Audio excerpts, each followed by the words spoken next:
முல்லை காலில் உயரத்தில் நின்றாய், மஞ்சள் மாலை மழையில் நனைந்தாய், சித்திரை மாதம் வெயிலும் சுமந்தாய், இத்தனை தவங்கள் ஏந்தான் செய்தாயோ? தேன் சிதறும் மன்மத மலரே இன்றே சொல்வாயோ?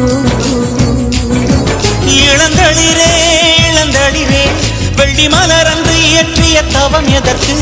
பெண்மங்கை உந்தன் கூந்தல் சேர்வதற்கு.